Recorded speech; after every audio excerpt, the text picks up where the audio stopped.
Hi everybody, and welcome to the Joy of Fly Tying with your friends at the Northern Angler. We're going to be tying a bad hair day today. A very common fly for bass and pike. It's a platform I love to tie on. You can do all kinds of little customization deals.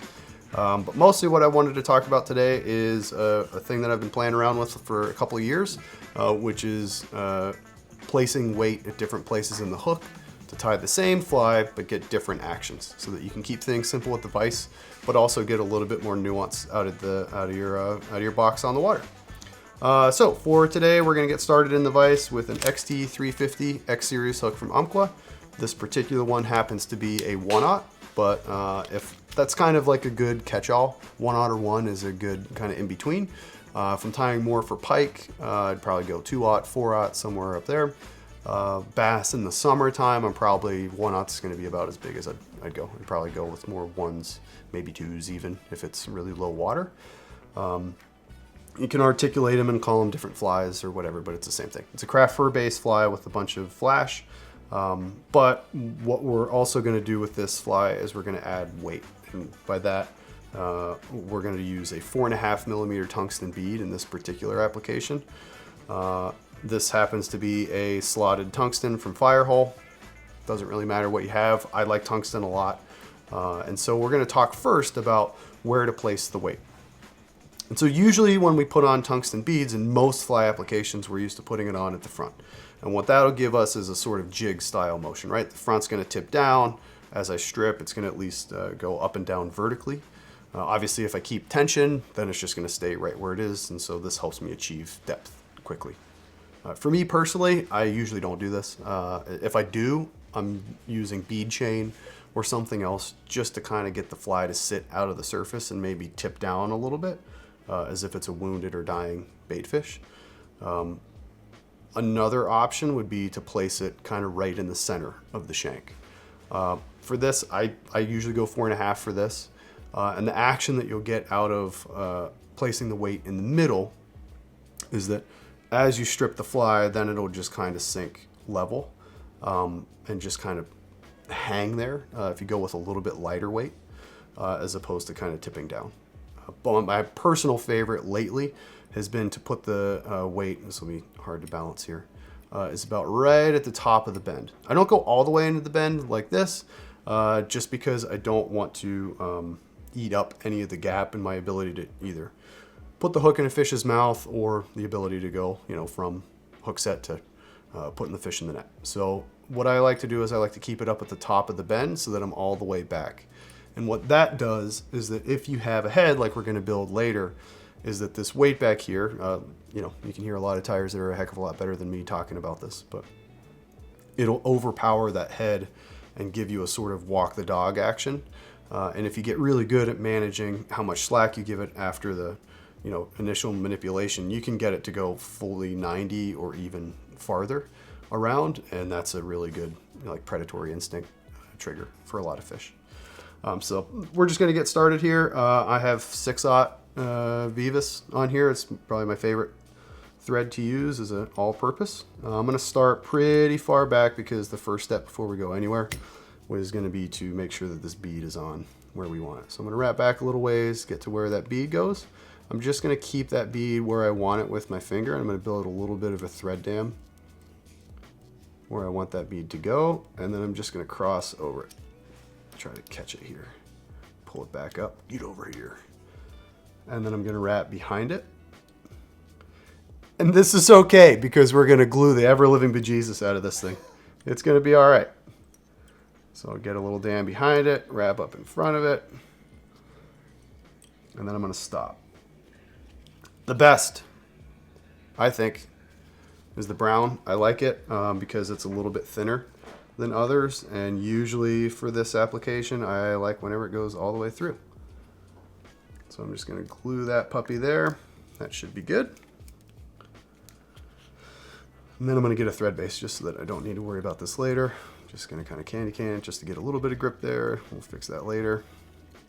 And this is a fly that we are going to tie in different stages. It's going to be a rinse and repeat, so hopefully it's not too boring for your viewing pleasure.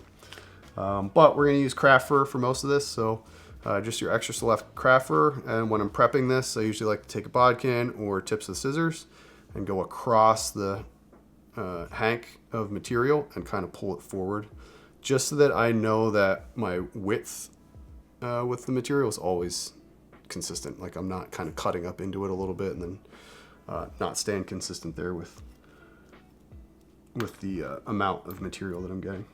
And there's a bit of an eyeball skill to this.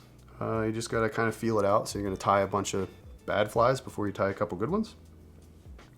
And so it's a big feel fly. When you tie them poorly, usually that means you put too much material into it and it'll just look like a stick in the water. So the biggest tip that I can give for any flies like this, and craft fur especially, is go light. Like you want it to be sparse, you want it to be flowy. So I'm gonna just kind of wave this around just to see what the shape of the tail is gonna be. If it doesn't look perfect, that's okay, I can still fix it later. And I'm gonna go about a shank length. And so I'm just gonna give it a pinch wrap. 1, 2. And this usually spins around the hook shank halfway on its own. I'm just gonna twist that around. Get that in there just like that. I'll come in and cut this out. A lot of debate around this fly is like how much of the underfur do you leave in. I usually cut most of it out until we get closer to the head. And then we're gonna put in just a couple pieces of flash. I love the texture of this fly because if you do it right, just add a little bit of flash at a time. This might be a little bit aggressive already, but I'm just gonna use loose turns here, put it up on top, use my thumbnail, put a lot of pressure on this just to kind of get these to splay. Fold it back over itself. Make sure they're laying where I want them to lay before I give it a bunch of pressure. And then we're good. Some people like to put flash in every step. I don't. I like to kind of leave it a little bit more subtle. And for this one, I'm gonna wrap forward. All right, and then we're just gonna kind of repeat that with one little difference that makes all the difference. So I'm gonna cut off some craft fur here. I like to advance my thread a little bit and leave some gaps between all my kind of clumps of craft fur. And then this gets a little bit tricky eyeballing it because I can lay it on there and I know my tips are gonna end generally about here. There's a couple that are a little longer. And so I know that my measurement for tie-in is right here, but we're gonna reverse tie these. So instead of cutting right here, I'm gonna go forward a little bit and cut it about there. For two reasons. One, it gives me a little bit of room for leeway. So if I need a little bit more material, I've got it. And two, as we get further along, that extra butt end there is gonna add a little bit of push to it. So there's kind of two options for applications here. You can just put it on top, tie it in, and then roll it around. I like to just roll it around by dropping the shank through my fingertips, just because it saves me a step. I'm gonna do two very loose wraps, right? Zero pressure, and then once I know that I have those two wraps in, I'm gonna tighten it. I'm gonna roll this around the shank, looks pretty good to me. And then I'm gonna take a super high-tech tool, which is a Papermate pen without a ink in it, and I'm gonna roll that back. Pull 90 degrees out to the eye so that you're not trapping any fibers. And then we're gonna build a little thread dam here. So I'm just kind of, call it typewriter tying. You're just kind of going back and forth, back and forth. This is a Dave Pinchkowski fly. He's from, I think, Wisconsin. But a great fly that's been around for a long time, but a fly that you don't usually see in shops. That's kind of hard to find. So when he ties it, he talks about doping the hook. This is already laying pretty open for me. I know I'm gonna have to fill this in a little bit in the next step, but that's okay. So that's about perfect for me. Maybe that side's a little bit. Now you just drop some wraps in here every now and again if you need them, just to make sure that you get that nice circle. Funny thing about this fly, I was tying these at home when I was visiting Pennsylvania, and my mom was watching me tie it, and she goes, "Joe, why are you petting the fly? This is weird." I'm like, listen, you just gotta, if you hold this thing for like 5 minutes, 2.5 minutes in, you're gonna start petting this thing too. I'm gonna advance my thread quite a bit. I'm gonna do the same thing, picking out most of the underfur for this back part. Measure it. I want it to end about there, right? Fingertip is right at the end of the, right where my thread is. So I'm gonna take this, and then a good tip here for when you're cutting materials and you want a straight line is that if I just squeeze this, the material is gonna point up, and then I'll have an angle to it. So what I do is as I cut, I'm gonna drop the scissors down, and that's gonna give me a nice flush cut. If I pull down ever so slightly, so that I've got more of a straight line. I'm gonna turn it around so that the butt ends are facing toward the bend. I'm gonna roll it around the hook shank again. I'm gonna do 2 loose wraps. 2 to tighten, 3 to tighten, whatever. Cool. Throw it back, 90 out. Whoop, 90 out. And dam it up. So I'm gonna pick up the pace a little bit.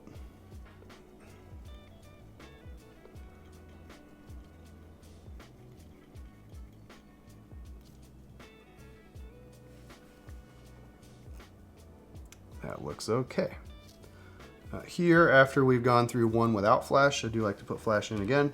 My favorite is just 100% silver holographic. I think this one has a little bit of just straight silver and holographic mix, but the holographic silver in this colorway is awesome. Whether you leave it all white or if you add a little bit of gray olive into this, which is what we're gonna do. If it's a little wild looking, that's okay. It's all gonna be all right. They're bass and pike. It's gonna be all right. So I'm gonna give 2 wraps. Disperse those over the top half of the shank with my thumb. Fold these back. Capture everything else too. And then I'm gonna pull this up, come in at an angle, hopefully cut those at different areas. And this, once it gets wet, it does 2 things. You wouldn't think it. I think it gives really nice texture and a lot of flash, where sometimes if you get a lot of flash, it just looks like a wall of flash. But this fly, it just looks just right. So we're gonna do 1 more white. So I'm gonna advance my thread a little ways. And I'm gonna go with a little bit thicker, ideally, if I'm tying well. I'm going with a little bit more robust clumps of craft fur as I go forward. Doesn't always work out. That first one I put in was a little rotund. So we're gonna do the same thing. And then after this, we're gonna do gray olive and then a sculpin olive head. The theme of today is sculpin olive. It's a great colorway. So I'm gonna measure this to make sure tips go right. About where my thumb is where I need to cut. See there, it didn't pull down, so that got funky, but it's okay. Swap it. Too loose to tie it in. I'm gonna keep tension, and then I'm just gonna force this around. A lot of people get too timid. Whenever I do these in tying classes, a lot of people don't put enough pressure on it. You really gotta boss it around to tell it where to go.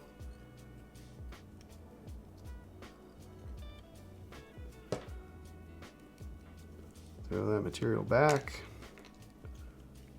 and then put a dam in front of it.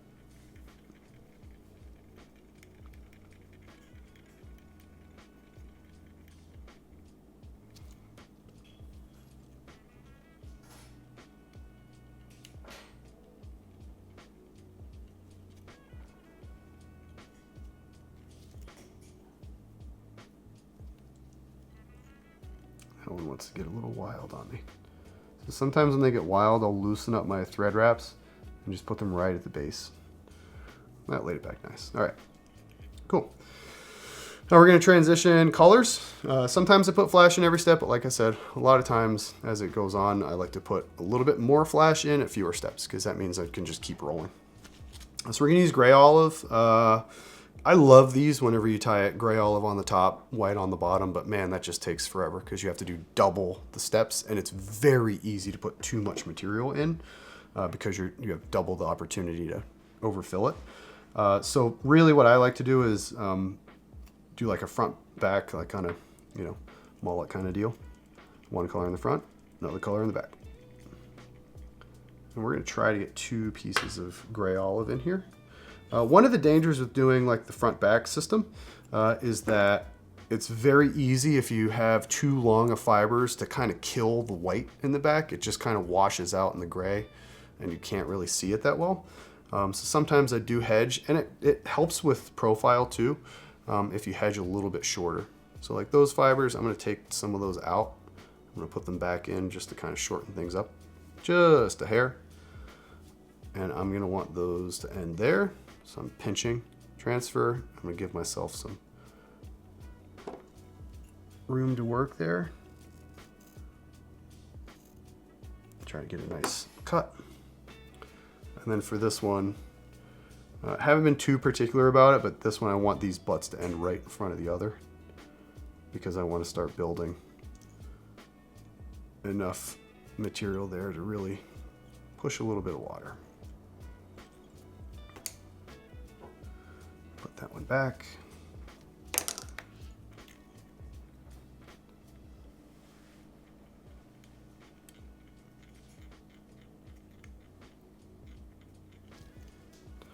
And then we'll throw in one more. Oops.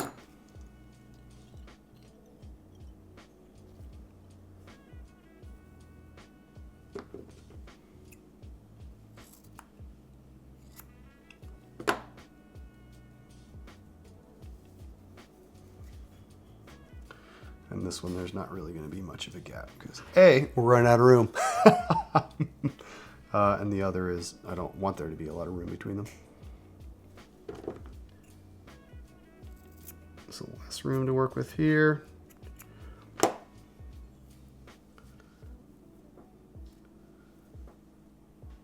Roll it. Wrap it. Too loose.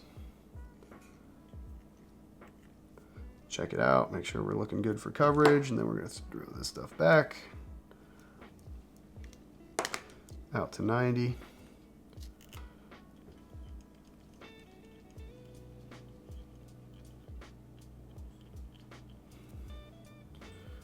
That's all right. I think this fly will show you sometimes too where your wraps are a little bit, they're a little bit off. I tend to, the mistake that this fly always shows me is that you've probably seen it, my material wants to flare out here, which means that as I'm wrapping, the axis of my wrap is a little bit too far forward.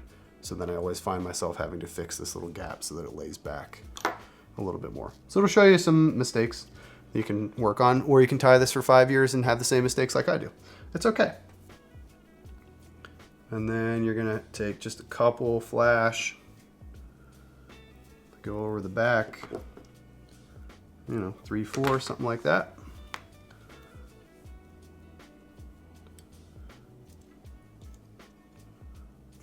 One, two. Thumb it around. Lay it back.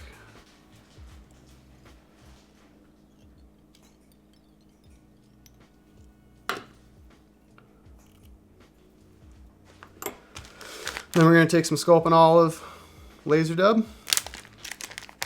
Do the good old rip stack. So I'm just pulling this apart, get all the fibers lined up. Probably could have done this ahead of time to save a little bit of time, but for your viewing pleasure, a little ASMR.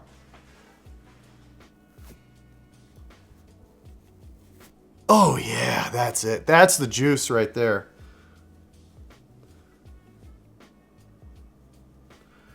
Put a little bit more in.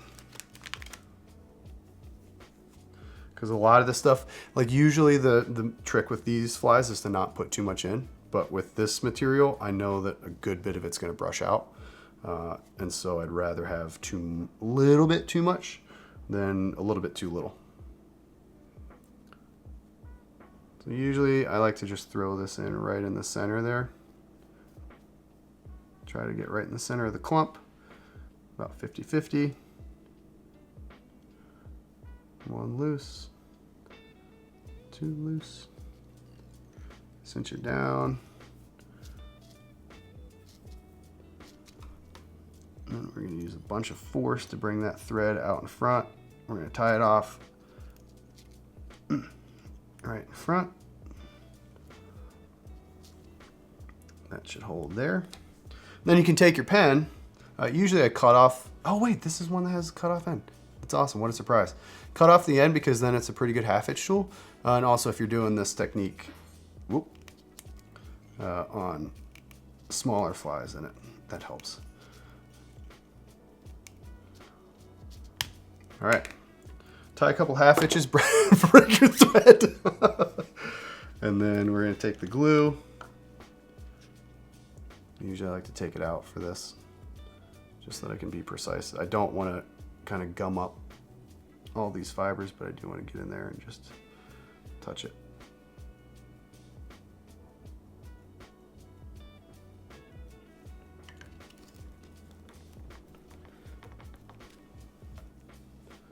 Put it back in the vise. And then I'm going to take my thumb brush from earlier, and I'm just going to brush this back. Give that glue a little bit of time to dry.